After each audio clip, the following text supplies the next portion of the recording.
दोस्तों नमस्कार, कैसे हैं आप? तो स्वागत है आपका आपके अपने यूट्यूब चैनल डिजिफ्लाई में। तो दोस्तों जैसा कि आप जानते हैं, हमारी सीरीज चल रही है सामान्य विज्ञान की, जिसमें हम फिजिक्स को लेकर सबसे पहले चल रहे हैं और पहले हम उसमें थ्योरी करा रहे हैं, उसके बाद एमसीक्यूज आपके लिए प्रैक्टिस के लिए करा रहे हैं। तो आज ये जो क्लास है, तीसरी क्लास होने वाली है टॉप 20 एमसीक्यूज की दोस्तों, जिसमें हम बात करेंगे प्रश्न नंबर 73 से, जो कि परीक्षाओं में पूछे गए हैं बार बार। उन सभी एमसीक्यूज को हमने यहाँ पे लिया है और जो कि परीक्षा की दृष्टि से बहुत महत्वपूर्ण हो जाते हैं दोस्तों। और यहाँ पे मैं आपको बता दूं, जो आपका आने वाले एग्जाम में, जैसे ग्रुप डी का नोटिफिकेशन आ चुका है और जिसने फॉर्म भरा है रेलवे के एग्जाम में, जैसे एनटीपीसी का हुआ, और अब ग्रुप डी का जो नोटिफिकेशन आया है इसमें भी फॉर्म भरेंगे लोग, तो उनको पता ही होगा कि सामान्य विज्ञान का कितना रोल रहता है इसमें, रेलवे के एग्जाम में। तो उनके लिए तो दोस्तों ये रामबाण सीरीज होने वाली है। तो बस आपको करना क्या है, चैनल पर नए हैं तो प्लीज चैनल को सब्सक्राइब कर लें और वीडियो पसंद आए तो वीडियो को लाइक शेयर करें अपने दोस्तों तक जो तैयारी कर रहे हैं गवर्नमेंट्स एग्जाम की, जैसे रेलवे हुआ, टीचर हुआ, एसएससी हुआ। उन सभी के लिए दोस्तों ये वीडियो बहुत हेल्पफुल होंगे आपके लिए। और यहाँ से कहीं ना कहीं आपकी जो तैयारी है वो अपना आकलन कर सकते हैं कि आपकी तैयारी कितनी बेहतर है यहाँ पे। क्योंकि दोस्तों बिना प्रैक्टिस के यहाँ पे एग्जाम क्लियर करना दोस्तों बहुत ही मुश्किल काम है, ठीक है। तो चलिए दोस्तों बिना वक्त गवाए शुरू करते हैं। 73 प्रश्न क्या कह रहा है, स्टील की गोली पारे में तैरती है क्योंकि, इसका रीजन क्या है दोस्तों? कल भी हमने इस पर बात की थी इसी तरीके के प्रश्न पर, कि जो चाहे आपकी वो इस्पात या लोहे की गोली हो या स्टील की गोली हो, वो पारे पर तैरती है। इसका रीजन क्या है? ऑप्शन ए क्या है, पारे में कोई वस्तु डूब नहीं सकती। ऑप्शन बी, पारे का घनत्व स्टील की अपेक्षा अधिक होता है। ऑप्शन सी, स्टील का घनत्व पारे की अपेक्षा अधिक होता है। या ऑप्शन डी, गोली तैर नहीं सकती। तो क्या रीजन होता है दोस्तों इसका? तो आप याद रखेंगे कि जो पारे का घनत्व है वो स्टील और लोहे की अपेक्षा वो अधिक होता है। तो इस तरीके का यदि प्रश्न बनता है कि स्टील की गोली कहे आपसे या लोहे की गोली या इस्पात की गोली कहे, तो क्यों वो जो है पारे पे तैरती है जबकि वो पानी में डूब जाती है? तो इसका रीजन दोस्तों आप कहेंगे कि जो पारे का जो घनत्व होता है वो इनसे कहीं ना कहीं ज्यादा होता है इनके अपेक्षा। तो इसका राइट आंसर होगा 73 का ऑप्शन बी राइट आंसर होगा दोस्तों। इस तरीके से दोस्तों हम चीजों को लेकर चलेंगे। बस आपको करना क्या है दोस्तों, वीडियो को बिना स्किप के पूरा देखना है। एक एक चीज को हम बहुत अच्छे से यहाँ पे कवर करते चलेंगे और आपको एक अंदाजा हो जाएगा कि किस तरीके के प्रश्न एग्जाम में पूछे जाते हैं। चलिए 74 प्रश्न देखते हैं। एक लोहे की गेंद पारद या मरकरी से भरी बाल्टी में गिराई जाती है तो क्या होता है? यह बाल्टी की पैंदी में बैठ जाएगी। ऑप्शन बी है पारी की सतह पर तैरेगी। ऑप्शन सी यह घुल जाएगी। या ऑप्शन डी उपरोक्त में से कोई नहीं। तो इसका राइट आंसर क्या होगा दोस्तों? एक लोहे की गेंद है, वो पारा या मरकरी, जिसको बोलते हैं पारे को मरकरी, से भरी बाल्टी में गिराई जाती। देखिए फिर से वही प्रश्न है, तो इसका राइट आंसर क्या होगा? यह पारे के सतह पर तैरेगी। तो इसका रीजन क्या होता है कि पारे का घनत्व जो है इनकी अपेक्षा लोहे की अपेक्षा अधिक होता है दोस्तों। तो राइट आंसर क्या हो जाएगा? इसका भी राइट आंसर ऑप्शन बी हो जाएगा। चलिए बढ़ते हैं अगले प्रश्न की तरफ दोस्तों। एक एक प्रश्न को दोस्तों बहुत अच्छे से यहाँ पे हम कवर करते चलेंगे। 75 प्रश्न देखते हैं। 75 प्रश्न क्या है, किस तापमान पर जल का घनत्व तो अधिकतम होता है, ये आपको बताना है। 0 डिग्री सेल्सियस पर। ऑप्शन बी है 1 डिग्री सेल्सियस पर। ऑप्शन सी 2 डिग्री सेल्सियस पर। ऑप्शन डी 4 डिग्री सेल्सियस पर। तो इसका राइट आंसर बताइए जल्दी से, क्या होगा कि वह कौन सा टेम्परेचर है जिस पे जल का घनत्व तो अधिकतम होता है? तो ऑप्शन डी राइट आंसर होगा, याद रखेंगे आप। 4 डिग्री सेल्सियस पर जो तापमान है, 4 डिग्री सेल्सियस जो तापमान है, इस पर जल का घनत्व की बात यहाँ पे हो रही है, वो अधिकतम होता है, ठीक है, जल का घनत्व, ठीक है। प्रश्न नंबर अगला देखते हैं। 76 प्रश्न नंबर क्या कह रहा है, वस्तु की मात्रा बदलने पर अपरिवर्तित रहेगा। यदि आप वस्तु की मात्रा बदल देंगे तो उसमें अपरिवर्तित क्या रहता है? ऑप्शन ए है आयतन। ऑप्शन बी है भार। ऑप्शन सी है द्रव्यमान। ऑप्शन डी है घनत्व। तो इसमें से वह कौन सी है जो वस्तु की मात्रा यदि बदल दें तो वो अपरिवर्तित रहती है। ठीक है, बताइए इसका राइट आंसर क्या होगा? तो इसका दोस्तों राइट आंसर होगा घनत्व। ठीक है, क्या होगा राइट आंसर? घनत्व होगा कि यदि वस्तु की मात्रा में जब आप बदलोगे तो जो घनत्व है वो परिवर्तित नहीं होता, बाकी आयतन हुआ आपका, भार हुआ और द्रव्यमान हुआ, ये सब क्या है, ये तीनों क्या है, परिवर्तित हो जाते हैं, लेकिन घनत्व जो है आपका वो अपरिवर्तित रहता है। ठीक है, चलिए अगला प्रश्न देखते हैं। 77 क्या है प्रश्न? तैराक को नदी के मुकाबले समुद्री पानी में तैरना आसान क्यों लगता है? तैराक जो होता है, आपने देखा होगा, नदी के मुकाबले समुद्र पानी में तैरना आसान क्यों होता है? इसका रीजन क्या है, बताइए। ऑप्शन ए, समुद्री पानी में प्रदूषण कम होता है। ऑप्शन बी है, समुद्री तरंगे तैराक को तैरने में सहायक होती हैं। ऑप्शन सी है, समुद्री पानी का घनत्व साधारण पानी से ज्यादा होता है। ऑप्शन डी है, समुद्र में पानी का आयतन ज्यादा होता है। तो बताइए इसका राइट आंसर क्या होगा? तो दोस्तों यहाँ पे मैं आपको बता दूं, जो समुद्री पानी का जो घनत्व है वो साधारण पानी से ज्यादा होता है, इसलिए तैराक को जो है वो आसानी होती है तैरने में समुद्र में। ठीक है, तो इसका राइट आंसर ऑप्शन सी हो जाएगा। नदी के मुकाबले समुद्र में तैरना आसान होता है। इसका रीजन है कि समुद्र का जो पानी का घनत्व है वो साधारण पानी से ज्यादा होता है। ठीक है, राइट आंसर ऑप्शन सी हो जाएगा। चलिए अगला प्रश्न देखते हैं दोस्तों। वीडियो पसंद आ रही हो तो वीडियो को लाइक शेयर करना ना भूलें। अगला प्रश्न देखते हैं। 78 प्रश्न है, बादल किस कारण से वायुमंडल में तैरते हैं? ठीक है, ये आपको बताना है। 78 प्रश्न, बादल किस कारण से वायुमंडल में तैरते हैं? ऑप्शन ए है आपके सामने निम्न दाब, ऑप्शन बी है निम्न घनत्व, ऑप्शन सी है निम्न श्यानता, ऑप्शन डी है निम्न तापमान। बताइए इसका राइट आंसर क्या होगा? जो बादल हैं वो किस कारण, क्या रीजन होता है कि वायुमंडल में तैरते हैं? ये रीजन आपको बताना है दोस्तों, जल्दी से बताइए क्या होगा दोस्तों, कमेंट करते रहिए। इसका आंसर क्या होगा 78 का?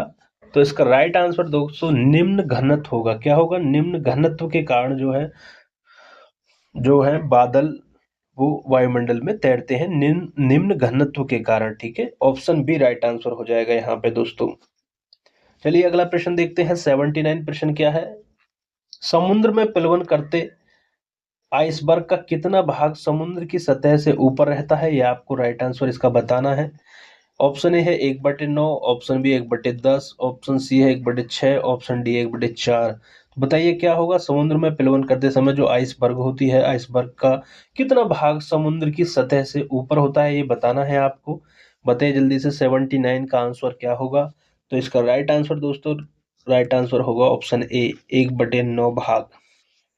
ठीक है, बढ़ते हैं अगले प्रश्न की तरफ। प्रश्न नंबर 80 क्या है दोस्तों, बांध के नीचे की दीवार मोटी बनाई जाती है क्योंकि? इसका रीजन क्या है? आपने देखा होगा जो बांध होते हैं उसके नीचे की जो दीवार है वो मोटी बनाई जाती है, तो क्यों बनाई जाती है? इसका कोई ना कोई रीजन तो होगा, वही रीजन आपसे पूछा इस प्रश्न में। तो पहला क्या है यहाँ पे देखते हैं ऑप्शन, गहराई बढ़ने के साथ द्रव का दाब बढ़ता है। गहराई बढ़ने के साथ द्रव का दाब घटता है। गहराई बढ़ने के साथ द्रव का घनत्व बढ़ता है। गहराई बढ़ने के साथ द्रव का घनत्व घटता है। तो बताइए राइट आंसर क्या होगा? तो जो बांध के नीचे की जो दीवार है वो मोटी बनाई जाती है, तो इसका एक ही रीजन होता है कि गहराई बढ़ने के साथ जो है वो द्रव का दाब भी बढ़ जाता है। ठीक है, द्रव का जो प्रेशर है वो भी बढ़ जाता है। ऑप्शन ए राइट आंसर होगा यहाँ पे दोस्तों। दोस्तों एक एक चीज को दोस्तों इस तरीके से हमें कवर करना है ताकि आप कोई भी एग्जाम देने जब बैठें तो एक भी प्रश्न आपसे छूट नहीं पाए। इस तरीके से हमको चीज़ों को तैयार करना है। और दोस्तों प्रैक्टिस से क्या होता क्या है कि आपकी जो तैयारी है वो आपको पता लग जाती है कि हम कितने पानी में हैं। ठीक है, कोई भी एग्जाम जब देने जाते हो आप, जब आप सिलेबस कंप्लीट अपना कर लेते हो, तो जब आप प्रैक्टिस क्वेश्चन लगाते हो दोस्तों, और जो कि जरूरी भी है एग्जाम की दृष्टि से, प्रैक्टिस जरूर करनी चाहिए किसी भी एग्जाम की। तो क्या होता है वहाँ पे आपको एक अंदाज़ा हो जाता है कि किस तरीके से हमें पढ़ना है और कहाँ चीज़ें हमसे छूट रही हैं। इन सभी चीज़ों जो है ये हमसे क्लियर हो जाती हैं प्रैक्टिस करने से। तो प्रैक्टिस बहुत ज़रूरी हो जाती है हर एग्ज़ाम के लिए दोस्तों। चलिए आगे बढ़ते हैं। इसलिए दोस्तों प्रैक्टिस ज़रूर करें और हो सके ज़्यादा से ज़्यादा प्रैक्टिस करें दोस्तों चीज़ों को लेके। चलिए अगला देखते हैं। 81 प्रश्न क्या है, बर्फ पर स्केटिंग करना प्रदर्शित करता है कि दाब बढ़ाने पर बर्फ का गलनांक?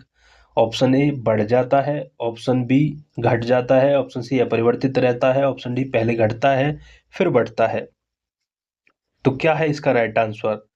कि बर्फ पर स्केटिंग करना प्रदर्शित करता है कि दाब बढ़ाने पर, जो प्रेशर है उसको बढ़ाने पर जो बर्फ का गलनांक है वो घट जाता है। ऑप्शन बी क्या होगा यहाँ पे? राइट आंसर होगा ऑप्शन बी, घट जाता है। दाब बढ़ाने पर बर्फ का जो गलनांक है वो घट जाता है।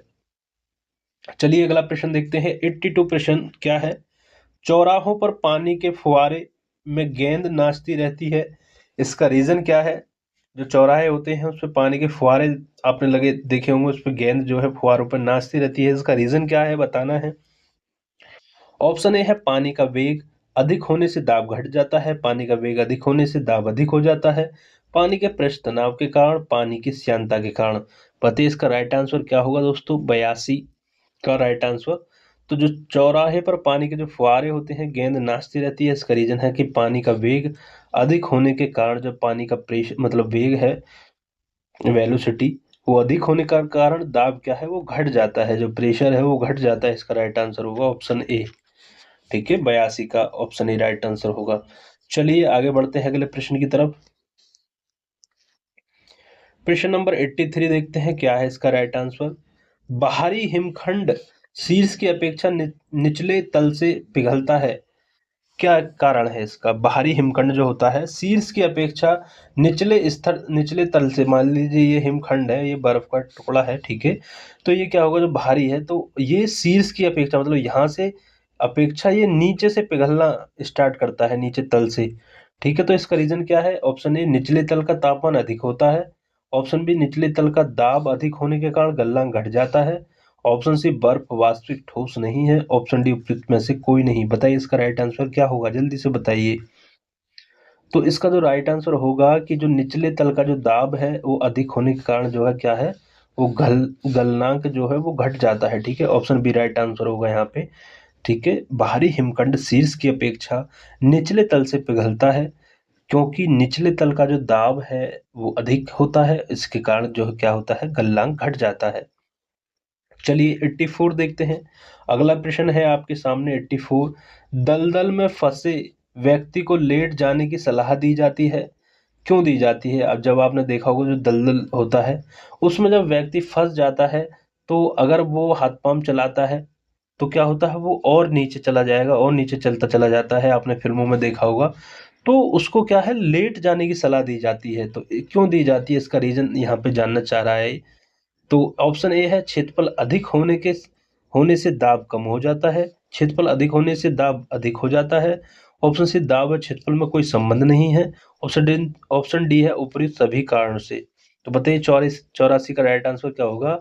कि जब आप उस पर लेट जाओगे तो क्षेत्रफल अधिक होने से जो दाब है, प्रेशर है, वो कम हो जाता है। ठीक है, जब प्रेशर कम हो जाएगा तो सीधी सी बात है, आप जल्दी से नीचे दलदल में नहीं फंसेंगे। तो इसलिए सलाह दी जाती है कि जब भी आप दलदल में फंसे तो उसमें क्या है, लेट जाएं आप। ठीक है, लेट जाएं, जिससे क्षेत्रफल अधिक हो जाएगा आपका, आपके शरीर का। ठीक है, तो इससे प्रेशर कम हो जाएगा। ठीक है, ऑप्शन ए राइट। तो ऑप्शन ए यहाँ पे राइट आंसर होगा। ठीक है, चलिए अगला प्रश्न देखते हैं दोस्तों। कैसी लग रही है वीडियो जरूर कमेंट करके बताएं दोस्तों।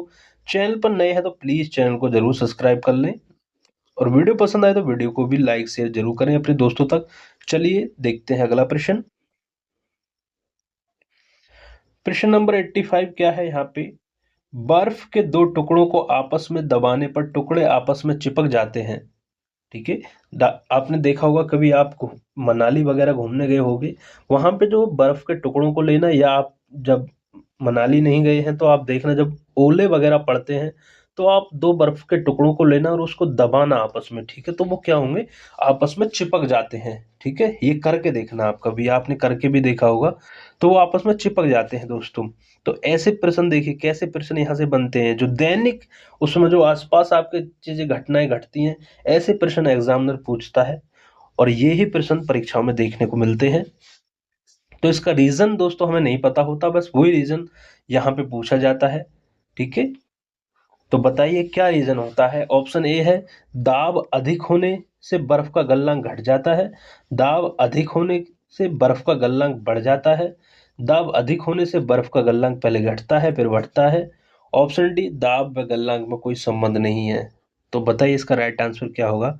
तो इसका राइट आंसर होगा ऑप्शन ए, कि दाब अधिक होगा जब, तो बर्फ का जो गलनांक है वो क्या है, घट जाएगा। तो इससे क्या है, जो दो बर्फ के जो टुकड़े हैं वो आपस में दबाने पर क्या है, वो आपस में चिपक जाते हैं, कि दाब अधिक होएगा तो बर्फ का जो गलनांक है वो घट जाएगा। ऑप्शन ए राइट आंसर होगा यहाँ पे। चलिए आगे बढ़ते हैं अगले प्रश्न की तरफ। प्रश्न नंबर 85 क्या है, 86 सॉरी क्या है। प्रायः तेज आंधी आने पर फूस या टीन की हल्की छतें उड़ जाती हैं। देखा होगा आपने गांव में जब आंधी वगैरह आती है, जो फूस की छत होती है या टीन वगैरह डाल लेते हैं लोग, जो थोड़ा गरीब तबके के लोग होते हैं, ठीक है, तो उनके जो फूस वगैरह से घर बने हुए होते हैं गांव में, तो वो तेज आंधी आने पर वो है उड़ जाती हैं। इसका रीजन क्या है। ऑप्शन ए, छतों का आकार जटिल होता है। ऑप्शन बी, छतें कस कर बंधी नहीं होती हैं। ऑप्शन सी, छत के ऊपर बहने वाली उच्च वेग की वायु छत सतह पर दाब उत्पन्न कर देती है तथा छत के नीचे दाब सामान्य रहता है। ऑप्शन डी, फूस की छतें तेज वायु से स्वतः उड़ जाती हैं।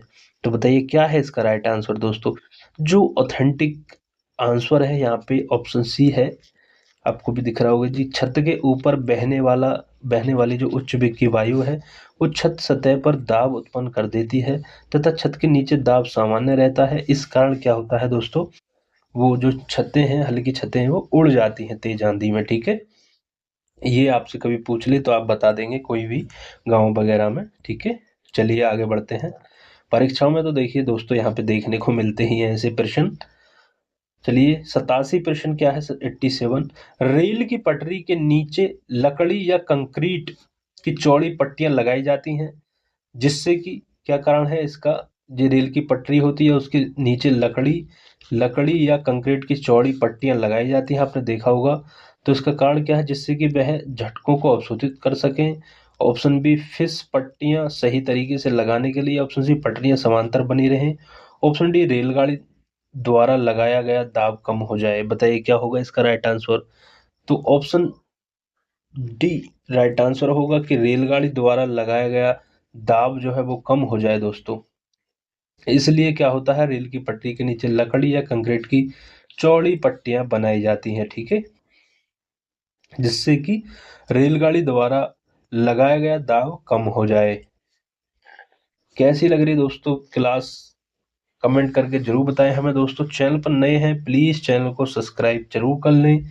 वीडियो पसंद आ रही हो तो वीडियो को लाइक से जरूर करते रहें दोस्तों। ये सीरीज इसी तरीके से हमारे चैनल पर दोस्तों आती रहेगी जब तक सामान्य विज्ञान कंप्लीट नहीं हो जाता। तब तक हम पहले क्या करते हैं, हम दोस्तों पहले थ्योरी और कंसेप्ट वाली क्लास करते हैं और उसके बाद फिर हम एमसीक्यूज की प्रैक्टिस करते हैं।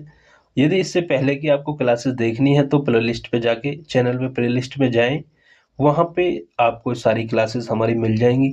और भी क्लासेस जैसे हिंदी हुआ या पर्यावरण हुआ, जितनी भी जीके से संबंधित जितनी भी सब्जेक्ट हैं उनकी क्लासेस हमारे चैनल पर मिल जाएंगी दोस्तों। आप वहाँ पे उन क्लासों को भी देख सकते हैं। स्पेशली ARO की हिंदी की तैयारी हमने वहाँ पे कराई है बहुत अच्छे से, उनको भी जाके आप देख सकते हैं। और करंट अफेयर की क्लासेस भी हमारे चैनल पर हैं, उनको भी आप देख सकते हैं। जो घटना चक्र की जो बुक आती है उसका जो करंट अफेयर होता है दोस्तों, उन टॉपिकों को हमने वहाँ पे कवर कराया हुआ है। और ये उत्तर प्रदेश जीके के भी प्रश्न हमारे वीडियो में मिल जाएंगे। चैनल पर जाएंगे तो आप यूपी जीके करके एक प्लेलिस्ट है, वहां से आप उसको देख सकते हैं। चलिए अगला प्रश्न देखते हैं। 88 प्रश्न क्या है, 88 प्रश्न क्या है इसको देखते हैं। पहाड़ों पर कभी कभी व्यक्तियों के नाक व मुंह से खून निकलने लगता है, ठीक है। क्या कारण है, क्योंकि ऊंचाई बढ़ने से रक्तदाब बढ़ता है, ऊंचाई बढ़ने के साथ रक्तदाब घटता है, ऊंचाई बढ़ने के साथ वायुमंडलीय दाब बढ़ता है, ऊंचाई बढ़ने के साथ वायुमंडलीय दाब घटता है। दोस्तों देखिए कितना कंफ्यूजिंग वाले सवाल हैं, लेकिन यदि आपको चीजें क्लियर होंगी तो बहुत आसानी से सवाल को आप कर जाओगे। कि क्या होगा, ऊंचाई जब बढ़ती है, ऊंचाई बढ़ने के साथ साथ जो है वायुमंडलीय दाब क्या हो जाता है, घट जाता है दोस्तों, ठीक है। इस वजह से ही जो है कम टेम्परेचर पे भी खाना बन जाता है। एक प्रश्न इस तरीका का भी पूछा जाता है, ठीक है। ऊंचाई पर जब आप बढ़ोगे, जितनी ऊंचाई बढ़ेगी उसका क्या होगा, वायुमंडलीय दाब घट जाएगा। इसलिए कभी कभी पहाड़ों पर व्यक्तियों के नाक में मुंह से क्या है दोस्तों, खून निकलने लगते हैं। ठीक है, अगला प्रश्न देखते हैं। 89 प्रश्न क्या है, हवाई जहाज में फाउंटेन पेन से स्याही बाहर निकल आती है, इसका रीजन आपको बताना है। ऑप्शन ए, ऊंचाई बढ़ने से वायुदाब में कमी आ जाती है, ऊंचाई बढ़ने से वायुदाब में वृद्धि होती है, ऊंचाई बढ़ने से वायुदाब अपरिवर्तित रहता है, उपयुक्त में से कोई नहीं। ऑप्शन डी है। तो बताइए 89 का राइट आंसर क्या होगा।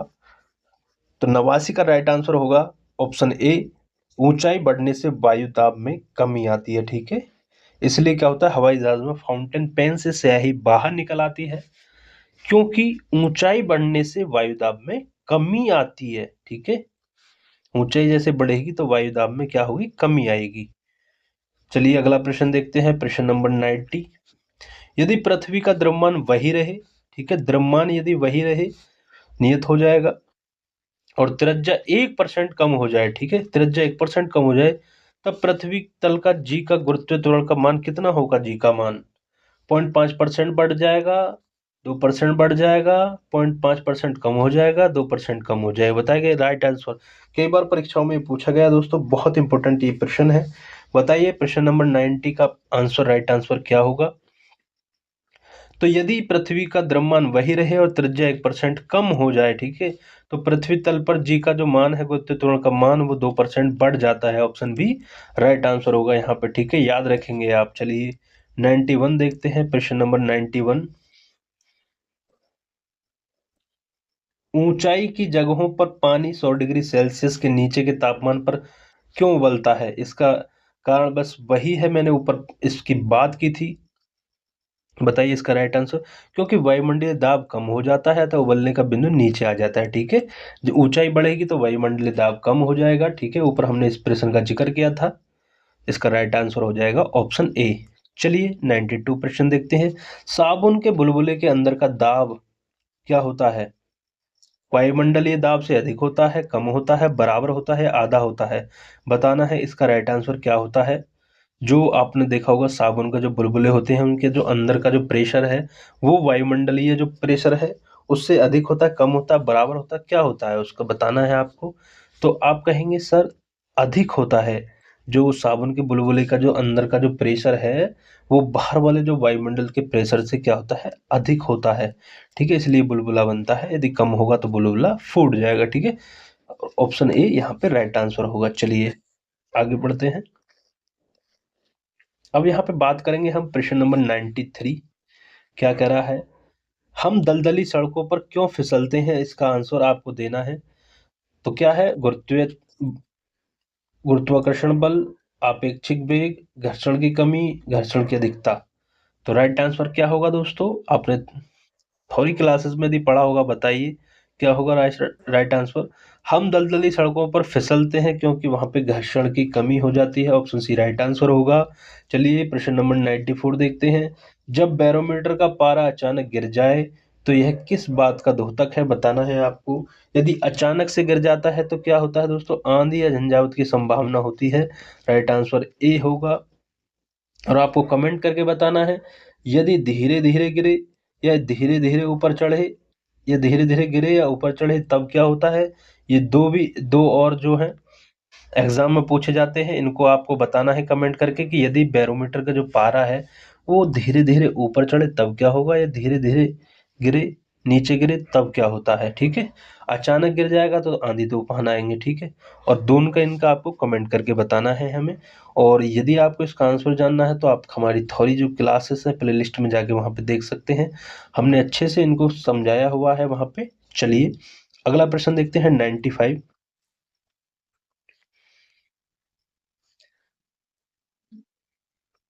हाइड्रोजन से भरा हुआ पॉलीथीन का एक गुब्बारा पृथ्वी के तल से छोड़ा जाता है, वायुमंडल की ऊंचाई पर जाने से क्या होगा। ठीक है, हाइड्रोजन से एक भरा हुआ गुब्बारा है, ठीक है, हाइड्रोजन से भरा हुआ पॉलीथीन का एक गुब्बारा पृथ्वी के तल से छोड़ा जाता है, वायुमंडल के ऊंचाई पर जाने से क्या होगा। ऑप्शन ए क्या है, गुब्बारे की माप में कमी आ जाएगी। ठीक है, गुब्बारे चपटा होकर चक्रीकार प्रकार के आकार में आएगा। गुब्बारे के माप में वृद्धि होगी। या ऑप्शन डी है, गुब्बारे का माप आकार पहले के समान ही रहेगा।